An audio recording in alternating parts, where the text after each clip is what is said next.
This is the new episode of Roadkill. But you know what?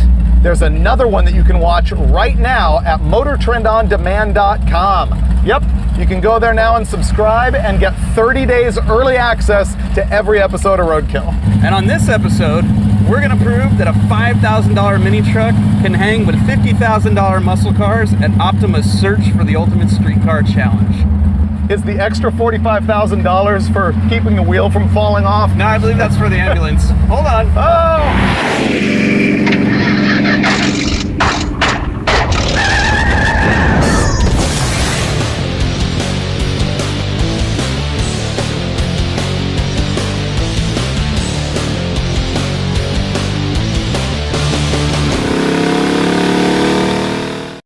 We're in Santa Rosa, California, and this is the first time I've ever seen this truck that I bought to surprise Finnegan. I saw it on the internet and I'm like, that is what we have to have. This isn't gonna seem as exciting as what's been What did you buy me? built up. What did you buy me? But I will say, it has an engine that we have never messed with before on Roadkill. That is cool. You know what it is? What is this? This is a 74 Mazda REPU. You know what that means? Rotary engine pickup. Can I keep this? It's good, right? I love it. It's almost too nice. You want to check it out? This thing's awesome. What, has bucket seats already? Wait a minute. That's the gas tank. Wait a minute, I've seen this. Oh my God. It's a 455 Olds? With boat headers. Oh my God. This is the greatest truck ever. Isn't it? And it has like a Schneider cam in it and like demon carb and the whole deal. Oh my God, this is a poor man's Porsche. No, it's a Maserati. I can't, will it do wheelies? The guy we bought it from claims that it runs 10s and claims it will do wheelies. We have to find out. Isn't this the greatest ever? I'm in love with this. I'm absolutely, I don't want to change anything. This is amazing. I know. Holy crap. Rebecca knocked it out of the park on this one.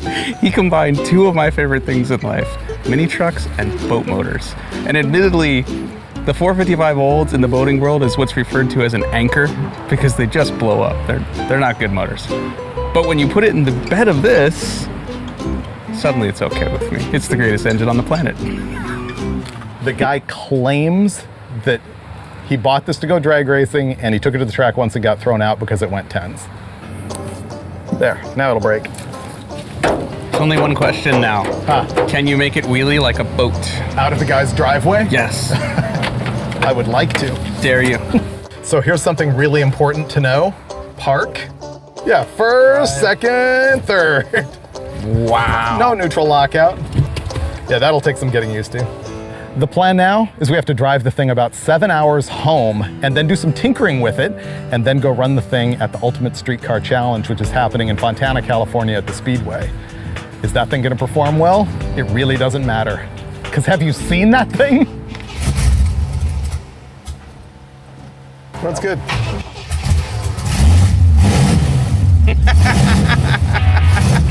All the noise is back there.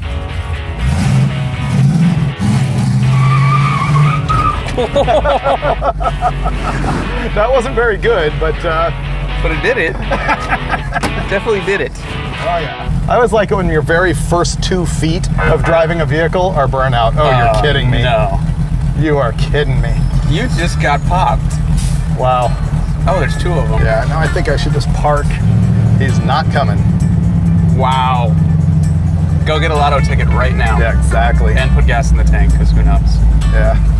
He is coming. It just took him a while.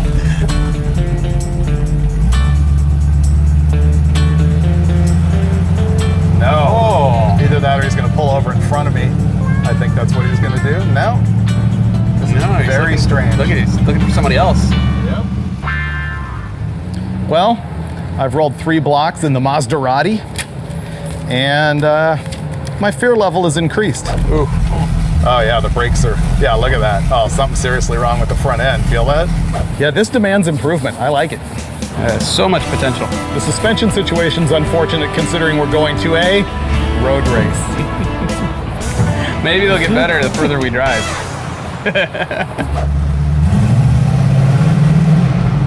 I feel reasonably safe in this. I love this truck. It's the mini muscle truck, or is it the Maserati? Repo? Repo. The lowrider was hilarious in its own way, but this is the finest bit of engineering and style. Now, the lowrider was like epic in a disposable kind of way. Yeah. I want to take this home and cuddle with it. Yeah. It's different high.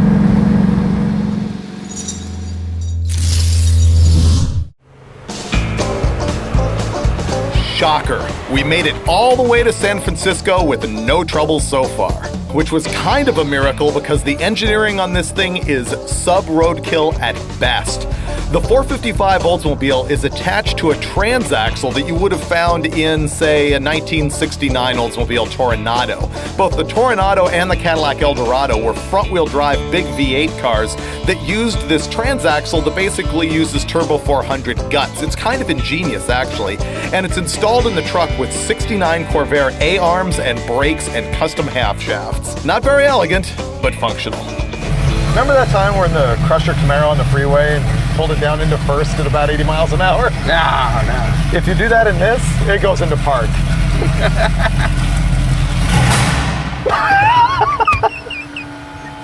He's quite a machine. This is probably one of the few places on Earth where having this truck means you have less game than if you were driving a Prius. It won't do it. Tens. It runs tens. Oh my God, what if we get stuck up here, dude? The hilly part is coming. I thought this was it. Oh my. No, look at the map. Check it out. Whoa. Keep off walls and roadway. That's a tip for you. I'll Keep try. off the wall. I'll try. That was pretty amazing. Forward, not back. There you go. 10. 10. It's a really cool truck. I like it, but it might have been oversold just a little bit. Yeah, maybe a little bit. We kind of did the tourist thing in San Francisco and burned some time, but no big deal. The truck's running perfectly and we should be able to swoop down into the LA area tomorrow with no problem. We just drove about 40 or 50 miles, 75 to 80 miles an hour, and she's leaking oil from a lot of different orifices right now. I might pass the semi. Oh. We're rolling down the highway. This thing's running terrible and running pretty hot. And then we discover this pretty much infinitely variable timing adjustment there. Can you hook this to the alternator? Is it too close to the head to attach? Yeah, bad things are gonna happen if it falls off.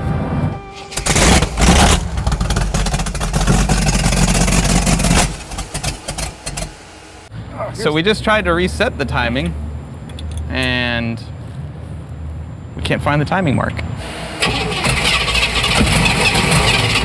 That's a good fire. Here, watch, it'll get bigger. Ah, yeah. There we go. Well, I guess tighten it up and... Oh yeah, it's perfect. It'll run 10s now.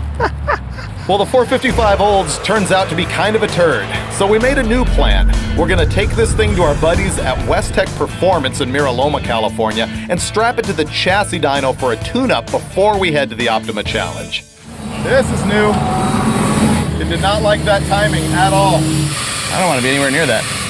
So I think we're gonna sit here for a while, let it cool down, and we're gonna have to regroup and figure out what to do. Maybe West Tech will let us run in the morning. Maybe we'll just show up at the Optima Challenge as complete leakers.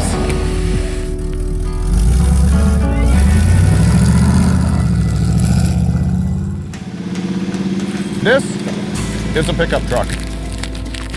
When air flows over these things, and I know this from aerodynamicists and racing Bonneville and such, it reconnects like here. It's horrible, and it leaves a giant vacuum right here, literally a vacuum where there's no airflow.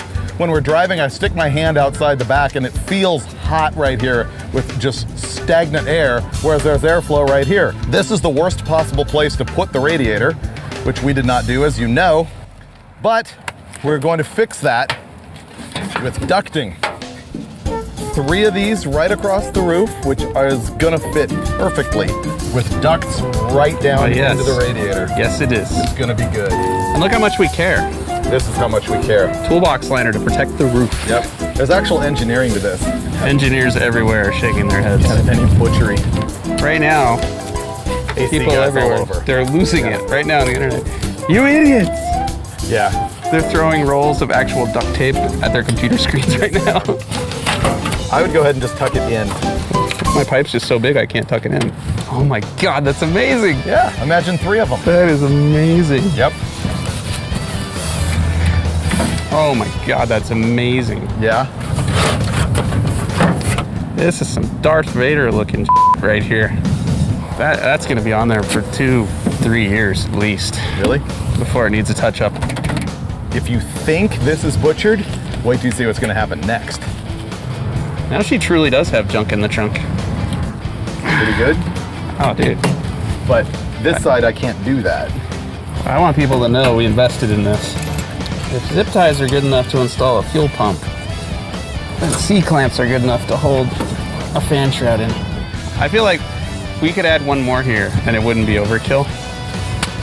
Oh, this is some Back to the Future level stuff. Does it need more or is it good? Wait a minute. It's 2015. The Cubs win the World Series. We go Back to the Future. This is gonna work.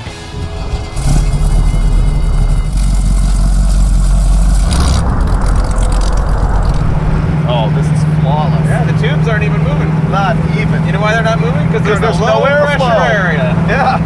We just proved the theory. We stopped to get gas and I glance over at these things and I'm like, hey, they have a flapper valve in them. These are one-ways, these are vents, not scoops. So now we're pulling the screens off and taping these up because we're that good. This is the most genius thing we've ever done. I would call us really smart and innovative, except for Baja, but guys have been doing this since like, 1958. Yeah, but not in a rear-engine Mazda in Tehachapi No one's done that. on Thursday. I think we have a win. Oh, most definitely. Major success.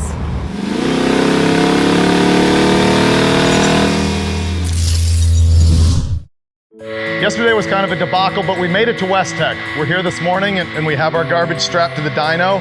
First thing we're gonna do is run it just to find out how pathetic it actually is, and then we're gonna try and make it better. But we always have to guess first what kind of power it's gonna make. I'll give it 245 at the wheel. Let's see what Finnegan says. Hold on, let me check. Yeah, Pastrami says 220 max. It's a pile. Oh!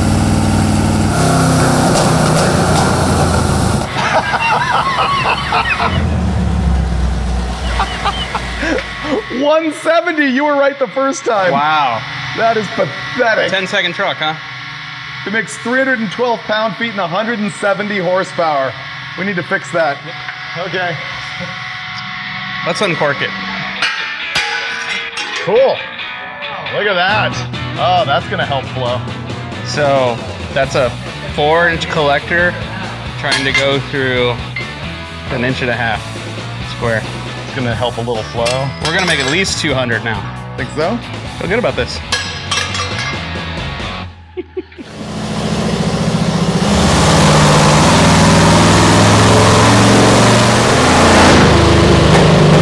Wow, smoothed it out a lot.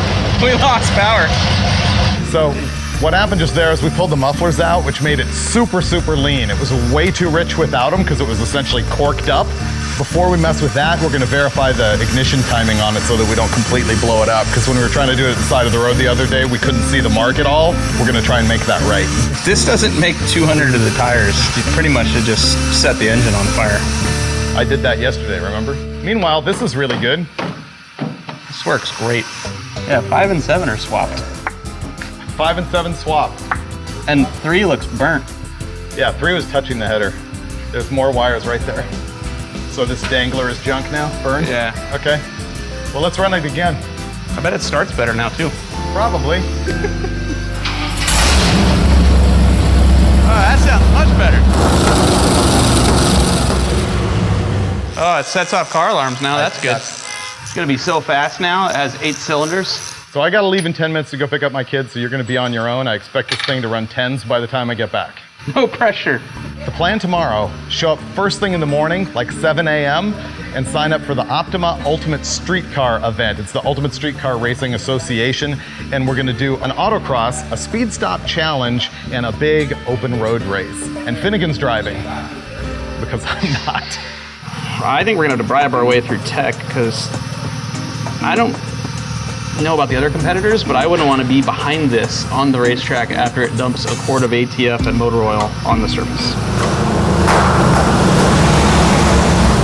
10-second truck.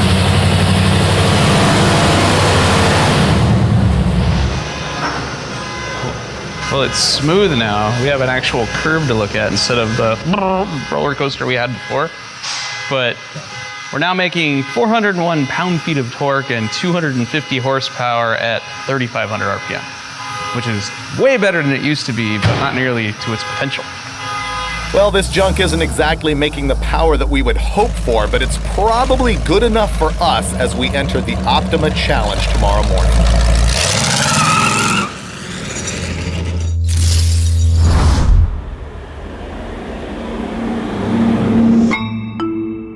We made it. This is Auto Club Speedway in Fontana, California. The event is an Ultimate Streetcar Association race.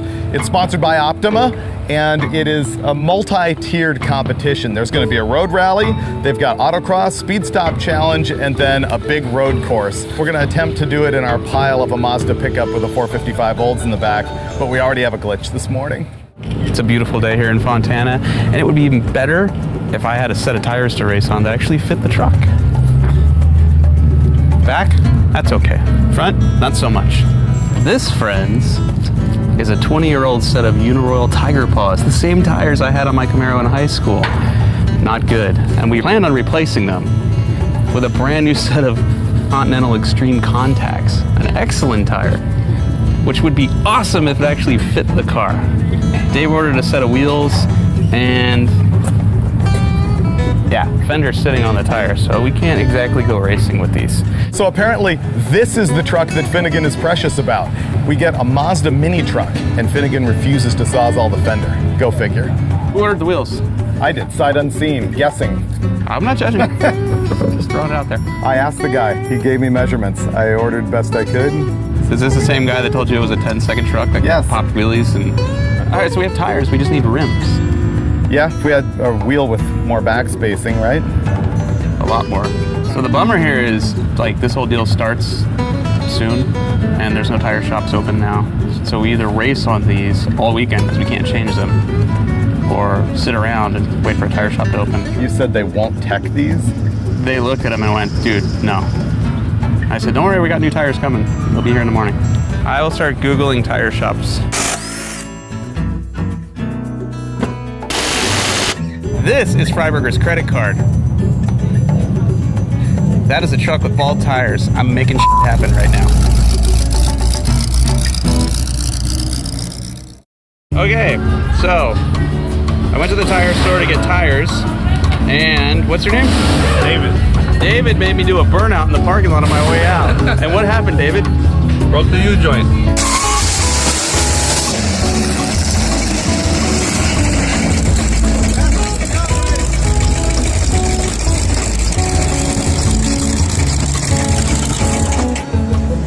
David's gonna help me fix this now. I think we should replace all the U-joints now that we've broken one.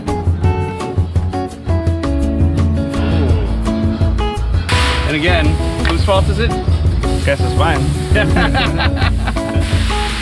Like you said, at least it happened here, not the racetrack.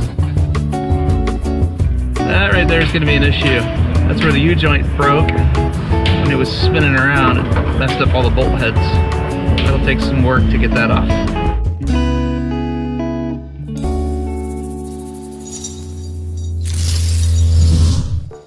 We've got our tire problem solved, and the tire shop fixed our broken U-joints.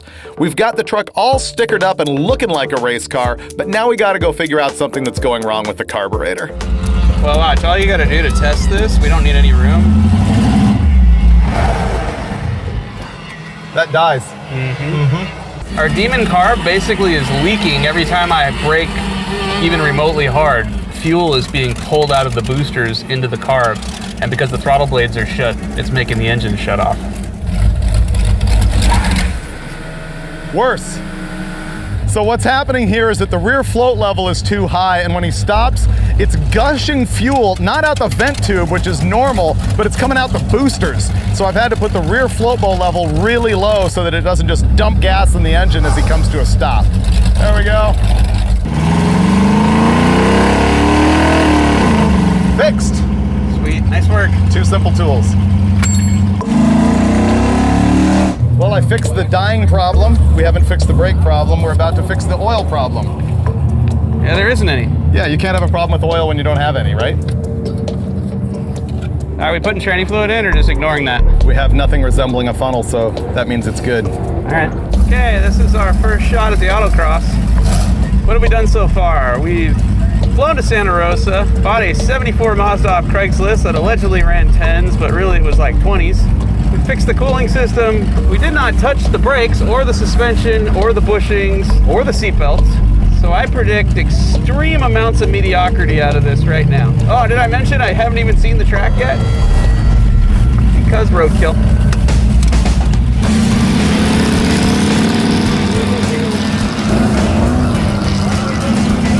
Come on, baby. This is actually pretty good. There he goes for his very first Autocross pass. Oh, you even got it a little oversteered. Whoa. He's never been around this track before. We've seen how that usually ends. I'm a little bit lost. Uh-oh, motor's fogging. Oh, nice. 3 seconds into the run, the engine is sputtering, it's coughing, and ultimately it just shuts off. I'm coasting across the finish line. So the truck's got all kinds of potential if we can just get it running right. Ah, motor's not happy at all. Damn, that was fun. That actually looked pretty good. I thought it was going to understeer a lot worse, but he was actually oversteering it and had some control. You ran a 58. Is that good? Pretty good. I need to go drive a rear engine Porsche because I think this is what that's going to be like. Really? Yeah, the understeer I was worried about, not there at all. And I really didn't have to brake that often, which was good because the brakes are horrible. The problem now is, in the S's, the motor shut off. So, Well, we have rescue right here. This guy's going to loan us a screwdriver and a 5/8 so we can fix it. yeah, put the magic touch on this and we can go faster because it went at 58 and the motor was off for at least 4 or 5 seconds more than once during the run. So I just need to drop, you think, both of them a little bit? Quarter turn? Yeah, the only bummer about it is because it doesn't understeer, what it does do is you're going, you're gripping, and then the back of this thing wants to come all the way saw around. that. I thought it was good. You recovered it. Let's do it again! I thought I had the carburetor dialed in, but when Finnegan went out on the Autocross, the engine kept dying, and it seemed like it was still flooding. It was like start for fuel, or it was choking on fuel. Oh, if the motor would just stay running, I could go so much faster. I was messing around with float adjustments, we were playing around with the squirters, and all of a sudden, we noticed the thing had no fuel pressure. Wait a minute, do we even have fuel pressure? No! The problem the whole time was a clog in the fuel filter. We got that thing blown out, and finally Finnegan was able to go out on the Autocross and get a clean run. All right, Moz Dog, you and me, let's do this.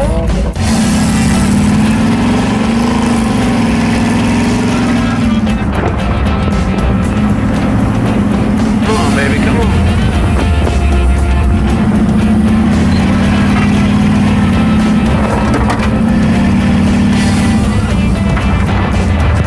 Not bad so far.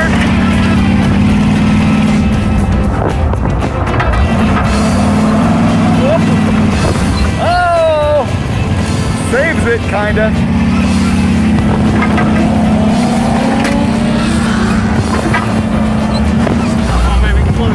Come on, baby, you can do this. Survey says... Woo! 55.34, best pass of the day. $5,000, a little bit of elbow grease. We're only 4.5 seconds behind a GTR. Yeah. A GTR, folks. All-wheel drive and turbo. And that guy's probably a professional driver. That's only 4 seconds. Only.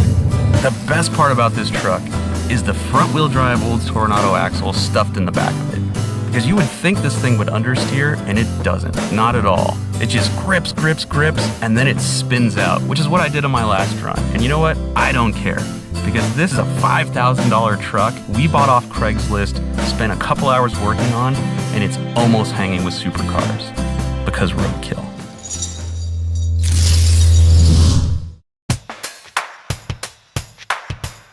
It's Sunday morning and we're all pumped up to hit the road course, but first, we've got to swallow some humiliation. We're going to go through the judging portion of the program, which is mandatory at the Optima Challenge. They're going to look over the truck for engineering and fit and fitment and amenities and all sorts of stuff, and we will prove to be mint. And we didn't want to fatigue the car stereo battery cable wiring by zip tying it rigidly, so we just let it move around and flex. Tell us about the paint. It's there. All of it? Original. It's factory, one owner. And then the custom cooling? Right? Not everyone has that. What happened to the center one? He had to be able to see on the road course. Yeah. Oh, there's people under unrealistic rules. We're all We think about the safety first. You know? All about safety. There are 3 run groups at Optima events for the road course. There's novice, intermediate, and advanced. Where do you think we landed? Well, Finnegan signed up for novice so that he wouldn't end up knocking anybody out of their competition because this is a points meet. But that meant that he was not going to be able to pass any cars. I don't think they have a lot of faith in me. All I said was, I need to be behind somebody to follow because I've never been on the track before. And there's about 10 people in front of me and 2 behind me, and they're still telling me to go to the back of the line. No faith. Well, here we go. This is the first time we've ever driven this thing fast.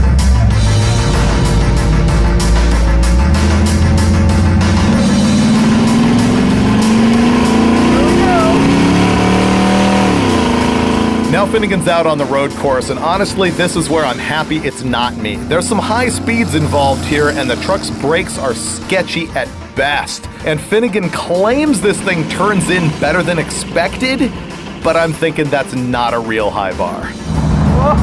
Uh-oh, these brakes. Oh, not good, not good. Okay, I can smell them, and I really can't feel them. Man, the Maserati is out there and not too embarrassing. I expected it to have puked oil or overheated at this point or spun off the track or something, but he's hanging in there. And in fact, I can't help but notice that the Corvette in front of him is not exactly running away from the Mazda. It's almost like this isn't Roadkill. I'm not gonna lie, this is so much fun. And we're having fun for $5,000, which was too much to pay for that turd, but that's not important right now, because Finnegan's really happy. We're road coursing with 4-wheel drum brakes. Uh-oh. I almost went off. Let's see if they black flagged me. Did it blow up yet? Miraculously, it's still running. I don't see fluids or connecting rods falling out of it. 210 degrees. The cooling system rocks. That's amazing. AC plumbing for the win. I love Home Depot. We're gonna need you to just pull up and catch that Corvette. I am literally on his back bumper right now. This is probably pretty fun. I'm kind of jealous. The Mazda has survived 15 minutes of abuse at the hands of Finnegan at Auto Club Speedway in Fontana. I'm gonna alert the media. Survival.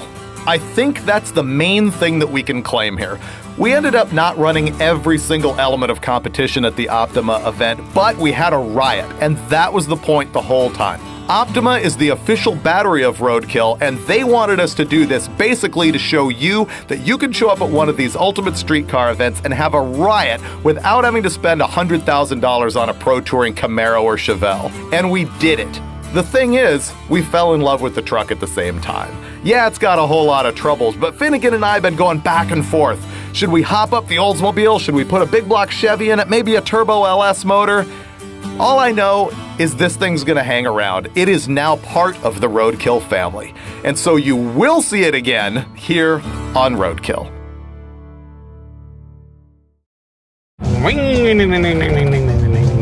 Rotary. bummer is here is if this was a Chevy Love, we could call it the Love Muscle. 3 words of advice.